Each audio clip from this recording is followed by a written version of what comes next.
Flor Mizrachi Pregunta. Bienvenidos a Flor Mizrachi Pregunta, hoy con el psiquiatra y terapeuta Rogelio Moreno. Doctor, bienvenido. Muchas gracias. Siempre hablamos de la corrupción como un tema de valores, un problema social, de educación. Usted está convencido de que los corruptos tienen un problema mental. ¿Cuál es la explicación biológica de eso? ¿Su cerebro funciona diferente? ¿Qué pasa?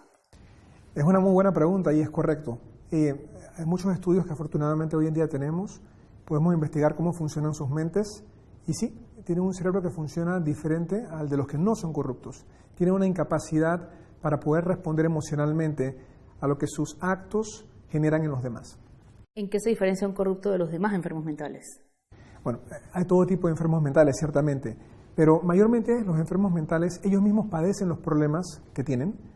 En el caso del corrupto, ciertamente pueden padecerlos, pero somos los demás los que padecemos las consecuencias de sus acciones. Y por eso ellos no buscan ayuda de los demás enfermos mentales, ellos no buscan ayuda. Es correcto, eso es lo que mayormente ocurre. Siempre tratamos de hacer conciencia de que a los enfermos mentales no se les debe discriminar, no se les debe estigmatizar. ¿Cómo aplica esto para los corruptos? Esa es una muy buena pregunta. Estas personas, la dificultad radica en que son bastante concretos y externos. Si los demás no les mostramos qué es lo que estamos sintiendo respecto a sus acciones, ellos no lo pueden anticipar. Si yo hago algo incorrecto, no hace falta que tú me lo cuentes o me lo digas para yo saber que hice algo malo. En el caso de ellos no funciona así. Por ende, si el sistema judicial los declara impunes, ellos realmente están convencidos de que lo son, aunque éticamente no hay ninguna razón para sustentar esto. Entonces tenemos que mostrárselo de una forma mucho más contundente. Por ejemplo, la depresión y la ansiedad tienen cura. ¿La corrupción tiene cura? Esa es también otra buena pregunta. Sí, otra vez no tanto la corrupción por supuesto que sí, voy a apuntar más al corrupto. El corrupto, esta persona con un problema mental, con un trastorno de personalidad en donde es insensible a los demás, puede ser tratado. Es bastante difícil, pero están apareciendo nuevas propuestas terapéuticas que parecen indicarnos que sí pueden ser rescatados. ¿Cómo se trata un corrupto? A ver, vamos a la pregunta puntual. ¿Usted ha atendido corruptos? ¿Los ha logrado recuperar? Sí, los he atendido y mayormente no. Es porque es reciente que están apareciendo las nuevas líneas de cómo tratarlos. Pero estas nuevas líneas abordan ciertamente que ellos tienen que saber cómo los demás estamos reaccionando a ellos, porque una vez más ellos no lo ven. Aunque lo sepan, también inclusive no son sensibles a nuestras respuestas. Así que tenemos que ser muchísimo más enfáticos en transmitirles cómo me hace sentir y yo sé que tú tienes un problema y no te puedes coordinar con el resto de la sociedad. Hay que marcarlo muy bien. Esa es una diferencia con otras enfermedades mentales. Decírselos cómo. Incluirlos. Decírselos cómo, por ejemplo. De la manera en que nos provoque según la circunstancia. Si de repente una persona hace algo que no es legal y estoy allí y me enojo mucho, yo puedo mostrar un enojo en ese momento. O lo puedo decir de una forma mucho más pausada y hacérselo saber, tu acto yo no lo estoy aprobando, yo creo que tú tienes un problema y no te puedes coordinar conmigo, el estilo de cada uno, pero lo importante es transmitirlo. A diferencia entonces de las otras enfermedades mentales, en esta ocasión sí, en este caso sí hay que expresarlo y enérgicamente. Y señalarlo, por supuesto que sí. ¿Qué pasa con los corruptos que se meten a religiosos? Vemos muchos que se meten a religiosos, pero no muestran arrepentimiento. Claro, esa es, de hecho, una de las características de estas personas. La corrupción es una de las conductas de las personas que tienen un trastorno de personalidad antisocial. Y el antisocial es el que no tiene remordimiento de sus actos, ni mucha conciencia del efecto que generan los demás. Y ciertamente no solamente se ve en la política, a eso le llamamos corruptos. Se ven en cualquier área del quehacer humano, como en el caso de los religiosos. Se meten en estas actividades, se aprovechan de los demás, sin ninguna sensación de consecuencia en las víctimas. Un paréntesis de la corrupción. Usted es psiquiatra y terapeuta. Sí. ¿Está funcionando más la terapia o las medicinas? Otra buena pregunta. Las medicinas no funcionan. Este es un asunto de terapia. La medicina funciona si hay otras comorbilidades como depresión o ansiedad, hasta cierto punto nada más. Pero realmente la forma de coordinar la mente de estas personas es solamente en una interacción mente con mente. Por eso que creo que es importante que toda la población sepa de este tipo de trastornos y ayudemos a coordinarlos para que no se vuelvan a generar este tipo de conductas. En realidad, estas matanzas, de hecho, por eso decía un paréntesis de la corrupción, los autores de estas matanzas muchas veces han estado en medicamentos, pero no en terapias, decía usted en una de estas entrevistas estos días. Es correcto, y así es la estadística que revela justamente que si yo nada más apunto a medicinas como la herramienta para tratar de solucionar el problema de conducta de estas personas, me voy a quedar súper corto. Es la terapia la que realmente puede ayudarlos a cambiar un poco. ¿Y eso aplica en corrupción y en otras enfermedades mentales y en cualquier problema de la vida diaria? Sí, eso es lo que los estudios también están demostrando. La terapia cada vez tiene más relevancia. ¿Y los medicamentos menos? Y los medicamentos, aplicaciones mucho más puntuales y cortas. ¿Por qué somos volviendo al tema de la corrupción, por qué somos una sociedad tan permisiva con la corrupción, tan discrecionales, digamos, ¿no? O sea, no entendemos el problema que tiene, simplemente si no nos afecta el bolsillo, no hay ningún problema. ¿Qué está pasando? Voy a decir que es la pregunta que más me gusta, porque apunta a mi mayor preocupación, es que tenemos que entender la génesis de esta conducta corrupta. Somos permisivos ciertamente, y es por eso que se genera el corrupto en nuestras sociedades. ¿Por qué somos permisivos? Al igual que los individuos corruptos, que tienen historia mayormente de trauma en sus crianzas, cualquier tipo de trauma, en sus familias o en sus círculos de amistades o en la escuela, hay un estudio hecho muy interesante que dice que el 100% de los tiranos en la historia mundial sufrieron de abusos, 100%. Esta es la línea de los corruptos, ¿sí? Como nación también, las naciones más corruptas, si te muestro un mapa, todas sufrieron también algún tipo de trauma histórico en donde otra nación los invadió. Así que una sociedad vulnerada es la que genera este tipo de conductas. ¿Cómo hace un corrupto para salvarse entonces? Claro, de ahí es que tenemos que hacer nosotros algo por él. Recuerda que él no va a buscar ayuda por su propia cuenta. Somos los demás, si lo señalamos y le explicamos qué está haciendo mal y cómo nos sentimos, lo que en tal caso pudiéramos traerlo de vuelta a la coordinación en la sociedad. Pero tenemos que ser activos en señalarlos y en decirles que están haciendo algo que nos afectan. ¿Y diciéndoselo van a cambiar? Es una probabilidad de que por lo menos sus conductas se limiten un poco, se contengan un poco. Estas personas, por ejemplo, realmente no deberían participar de actividades sociales de cargo de dirigencia por la incapacidad que tienen. Si los señalamos como tal, si les explicamos como tal, los podemos contener por lo menos. ¿¿Usted qué opina de que haya exámenes psiquiátricos para quienes ocupen los cargos de gobierno? Claro. Miren la empresa privada. Una junta directiva, un grupo de directores se encarga de hablar con recurso humano para que el personal que van a contratar sea bien examinado, incluyendo pruebas psicológicas. ¿Por qué no hacerlo también a nivel gubernamental? En el fondo estamos entregando la administración de un país a alguien que queremos que sea una persona mentalmente sana y capaz de coordinarse con toda la sociedad. Así que por supuesto que estaría de acuerdo en que también hay que hacer un tipo de análisis de su perfil psicológico. Y psiquiátrico, ¿pero habría algún examen ya definido o habría como que inventar uno? No, ya los hay. Nosotros tenemos exámenes que miden la capacidad que tiene una persona de poder ser sensible a los demás, de poder coordinarse con los demás. Se les aplican estas pruebas. ¿Pero hay corruptos sensibles o no? No, ellos pueden saber en ciertos casos graves, inclusive que están infligiendo un daño, pero no tienen sensibilidad a eso y no reaccionan con empatía para evitar hacer ese daño. Así que en el fondo su grado de sensibilidad está bastante limitado. Ese es el problema cerebral que tienen, ese es el problema mental que tienen. Ya sabemos cómo debemos actuar ante los corruptos, pero ¿cómo estamos reaccionando ante los corruptos? Ciertamente no como debemos. Muchas veces, desafortunadamente, los idolatramos o hasta los excusamos. Es para mí muy preocupante cuando alguien dice, bueno, tal persona política robó, pero por lo menos hizo. Para mí eso es inaceptable. Entonces, una gran parte de la población no está entendiendo las consecuencias que estos actos tienen en sus propias vidas. Y eso es muy preocupante. ¿Cuáles son las consecuencias? En el fondo, la persona que dice, está bien, él hizo pero robó, no sabe que eventualmente él también va a ser afectado porque se va a enfrentar a un gobierno con menos capacidad, con menos eficiencia, que él mismo está alimentando. Yo voy a comentar abiertamente, no puedo creer cómo hay personas que se toman selfies, inclusive con personas que son corruptas, avalando un poco las conductas que ellos hacen. Otra vez, como te dije que estas personas se excusan en que si nadie les dice nada malo, ellos están haciendo todas las cosas bien. Cada vez que tomamos un selfie con alguien corrupto o cada vez que los excusamos, estamos simplemente manteniendo el círculo sin saber que eso nos va a generar al final también un perjuicio. Justamente, pero somos permisivos, pero a la vez desconfiamos de nuestro sistema de justicia. ¿Cuáles son las consecuencias? ¿Cuál es el peligro de una sociedad que desconfía de su sistema de justicia? Hace que toda la sociedad funcione en miedo. Esa es una muy buena pregunta también.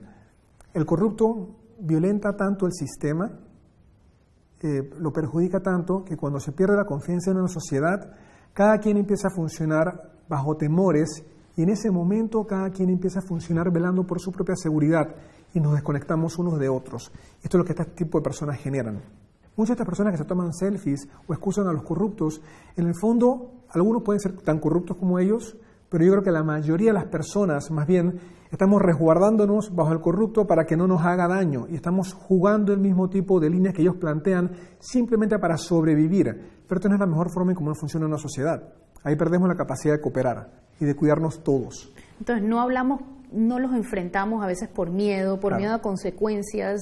Claro. ¿Por qué más no los enfrentamos? Es más cómodo muchas veces no enfrentar al corrupto. Sí, algunos pocos creo que pueden decir que es más cómodo.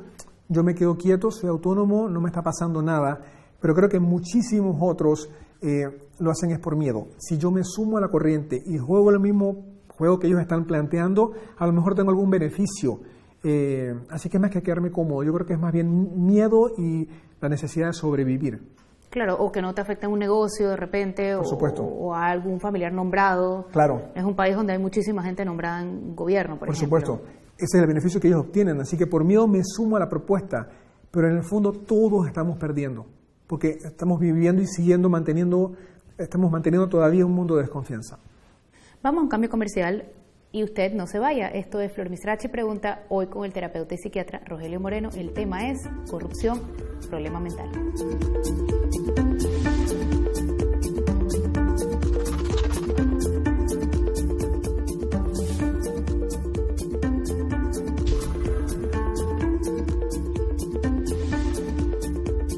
Esto es Flor Mizrachi Pregunta. Ya de vuelta con Flor Mizrachi Pregunta, hoy con el terapeuta y psiquiatra Rogelio Moreno. Doctor, he quedado con una duda. Usted mencionó en el bloque anterior que los corruptos no son sensibles ante la sociedad. Pero yo veo muchos políticos diciendo, bueno, regalo y regalo y regalo y regalo, porque ustedes que nos cuestionan por nuestra sensibilidad, ustedes son los que no son sensibles. Entonces, ¿cómo se explica eso? Muy bien. Bueno, hay diferentes grados de insensibilidad o de ausencia de sensibilidad, pero el acto que tú acabas de mencionar es muchas veces más bien una fachada para justamente aparentar lo contrario. Esto no quiere decir que son personas realmente sensibles, es toda una movida de manipulación, que es otra de las características típicas de estas personas, que manipulan una apariencia. Si yo voy a misa, soy bueno. Si yo doy regalos, soy sensible. Pero en el fondo sus emociones no van coordinadas con lo que están haciendo. De hecho, son bastante incongruentes, porque a la vez que hacen cosas sensibles, aparentemente, se puede fácilmente ver cómo sus conductas revelan lo contrario. Y esa incongruencia es lo que me delata que estas personas también tienen un problema mental. Bueno, está describiendo a muchos políticos, pero también está describiendo a mucha gente de la sociedad civil. Ciertamente. La corrupción es un asunto relacionada al área y el ámbito político, pero estas personas con características antisociales están, como dije hace un momento, en todas las actividades humanas. No todos los insensibles sociales son corruptos, pero en otras zonas de sus vidas se va a también evidenciar su insensibilidad. Nada más que no es corrupción porque no están en un gobierno, no están en una esfera política. O sea, no tienen que lidiar con la corrupción, no tienen que lidiar con el gobierno, digamos. Claro. Ya, siendo empresarios, siendo parte del gobierno o siendo sociedad civil. Claro, sí, por ejemplo, tenemos una persona insensible que es dueña de su propia empresa. Va a ser muy difícil de detectar sus insensibilidades porque es el que manda en su entorno, así que las cosas se hacen a su modo. Eso no se va a clasificar como corrupción. Sin embargo, las personas que trabajen para este individuo van a padecer en algún momento la consecuencia de su insensibilidad. Hablábamos también de la desconfianza en el sistema, pero a la vez hay un comentario generalizado, es que los partidos son malos y que no hay ideología y que todo es por corrupción justamente y por insensibilidad y tal, pero el 50% de los panameños está inscrito en un partido. ¿Cómo se explica eso? Por lo que decíamos hace un momento, si yo tengo miedo me siento inseguro en este sistema, yo mejor me vinculo con estas personas que son las que gobiernan y dictan las leyes y juego el mismo papel simplemente para protegerme. No es un asunto de que tenga una convicción y una ideología y una sensibilidad y un criterio formado personalmente. De hecho, creo que muchísimos panameños no tienen ese desarrollo de un criterio bien establecido, justamente porque mayormente estamos funcionando bajo inseguridad, bajo desconfianza, que son los que estas personas generan. Por otro lado, vemos un despliegue de triunfo sobre el sistema y el país cada vez que hay un veredicto a favor de un investigado. Lo vimos, por ejemplo, hace 2 semanas en el caso Martinelli. Fiesta y todo, después del veredicto del viernes antepasado. Incluso después de alegar enfermedades mentales, inclusive. ¿Cómo se lee esto? Otra vez, también te mencionaba al inicio que estas personas corroboran sus acciones en base a la respuesta externa de otras personas. Si los demás no decimos nada, hay impunidad, ellos van a pensar que todo está bien y van a celebrar su triunfo como tú lo propones o siguen sus actividades porque un asunto procesal no los pudo descubrir, no los pudo desvelar y siguen simplemente funcionando como siempre. Porque se fijan en conductas externas. Otra vez, por eso la propuesta de que tenemos que ser muchísimo más abiertos en mostrarles que estamos en desacuerdos indistinto de los asuntos de leyes. ¿Cómo se explica este fenómeno Martinelli con la sociedad antes, durante, después de su veredicto y de su caso? Porque es una sociedad muy... Sí. Hay de todo, ¿no? Veo que te impresiona el tema. Es curioso porque en una sociedad que funciona bajo desconfianza, cualquiera que aparezca con cierto nivel de autoridad y propuestas puede seguir generando confusión y una sociedad vulnerada fácilmente puede caer ante estas propuestas. Eso es lo que es el populismo. Lo vemos en Latinoamérica, lo vemos históricamente, lo vemos con personajes como Hitler, por ejemplo, que ante una Alemania muy vulnerada se paró como el caudillo. Pero el resultado es producto de una sociedad vulnerada en donde a estos individuos se les hace caso porque proponen algo que pareciera que nos va a sacar. Pero no es parte realmente de una solución. Me impresiona, sí, pero me recuerda también la dictadura, por ejemplo. Por supuesto. Tiene muchos detractores, pero también tiene defensores. Sí, si yo me beneficio de alguna forma, voy a defender el sistema que de alguna forma yo he aprendido a manejarme y en el que estoy refugiado, pero para la mayoría de la sociedad todo es un esquema de desconfianza realmente y no duran mucho tiempo, Usted estudia la mente. Sí. Si pasamos a hacer un diagnóstico de la sociedad, por un lado somos permisivos, juega vivo, sí, fiesteros. Sí. ¿Cómo somos como sociedad? Voy a usar los 3 adjetivos que acabas de decir. Somos juega vivo, somos fiesteros. Y olvidadizos, permisivos. Permisivos, dijiste, exactamente. En verdad, las 3 características forman parte del mismo esquema. Como sociedad vulnerada, históricamente tengo que decir que sería tema de otra conversación, como sociedad vulnerada e insegura, somos permisivos porque tenemos miedo, somos fiesteros justamente para evitar los problemas, porque no tenemos un criterio formado y no nos atrevemos por la inseguridad a afrontar las cosas, y jugamos vivo como parte del esquema para sobrevivir un sistema de desconfianza. O sea, al final somos frágiles. Al final somos vulnerados y frágiles, tal cual. ¿Indolentes? Algunas veces sí es lo necesario para poder sobrevivir las circunstancias. ¿Y cómo entra la doble moral en todo esto? Porque vemos que muy poca gente sale de sus teclados a protestar y por el otro lado, por el mismo lado de hecho, son muy pocos los que se atreven a sonar pailas en un restaurante cuando entra un corrupto. Buenísimo. A veces pudiera ser, como lo pones, doble moral, una persona insensible que está manipulando y engañando el sistema y se cambia de bando. Eso justamente lo que revela es que no hay doble moral, es que su moral es esa, de insensibilidad. Pero aquellos que no se atreven, más bien lo que pudiera estar ocurriendo es que tienen temor. Y yo mejor no me manifiesto para que no se metan conmigo. Me quedo con eso. No hay tal cosa como doble moral, sino la moral que no nos parecía que era la que había. Claro, ciertamente. Le llamamos doble moral, pero en el fondo lo que evidencia es que esta es una persona que está manipulando la situación, simplemente maneja las cosas por su propio interés. Su conveniencia. Y esa es su moral. Ese es su interés, esa es su motivación. Y la gente que no quiere quedar mal con nadie y por eso está en una fiesta con uno y al día siguiente está en la fiesta con el otro. El temor de me muevo con quien me pueda proteger y esto también se ve muchísimo, por supuesto, hoy en día, pero es producto del temor. ¿Cómo ve usted que estudia la mente a esta sociedad? ¿Somos cada vez más corruptos o cada vez menos corruptos? Yo empecé a dar estas conferencias en el 2006 y le he presentado en muchísimos congresos de psiquiatría, inclusive una vez en la PD, en la Cámara de Comercio, y curiosamente desde el 2006 hasta el momento no hacemos más que evidenciar cómo hay cada vez más y más casos de corrupción. Así que creo que estamos tristemente yendo hacia peor en corrupción, igual que peor en suicidio, en muchas cosas estamos como sociedad cada vez vulnerándonos más. Estamos generando demasiada desconfianza, demasiado temor, en vez de funcionar mucho más coordinadamente y en forma más armónica. ¿Qué pasa con los hijos de los corruptos? ¿Salen igual que los papás? ¿Cuál es la consecuencia para ellos? Buenísimo. Bueno, esta es la forma en que ellos abordan el mundo, este es su esquema mental en cómo se comportan en sociedad. De hecho, tristemente hemos visto en este país como muchos de los hijos y familiares de los corruptos también estaban envueltos en todas estas situaciones. Así que ciertamente van a aprender el esquema y van a funcionar bajo él. Para aquellas personas que también funcionan con temor, por ejemplo, no el corrupto, sino la víctima de los corruptos, estos jueces que a veces no se atreven a ser punitivos como deberían ser, los hijos también están viendo entonces que el esquema es funcionar con temor. Así que los hijos de ambas partes van a aprender lo que se les enseña. Y es triste también porque el sistema se mantiene entonces. ¿Cómo entra este tema de la enfermedad mental en corrupción en la Asamblea? Buena pregunta. Bueno, ellos se les llama los padres de la patria. En verdad, un padre debe procurar ser muy claro y transparente con los hijos, porque es en eso que se transmite confianza.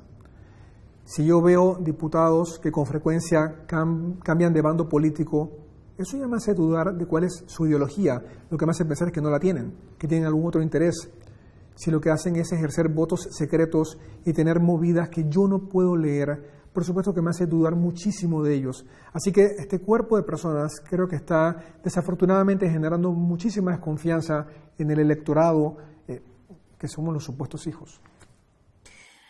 Por último, la personalidad de Trump o de Maduro. Te puedo comentar algo interesante sobre Trump. Trump es una persona con complicaciones.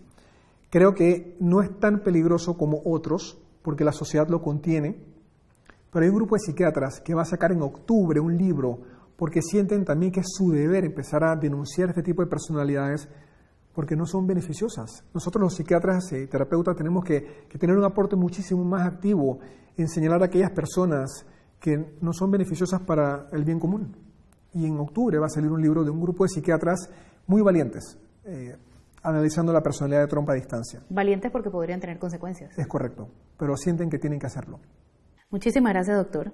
Y a ustedes, muchísimas gracias por acompañarnos. Esto fue Flor Mirachi Pregunta, hoy con el psiquiatra y terapeuta Rogelio Moreno. Nos vemos el próximo domingo.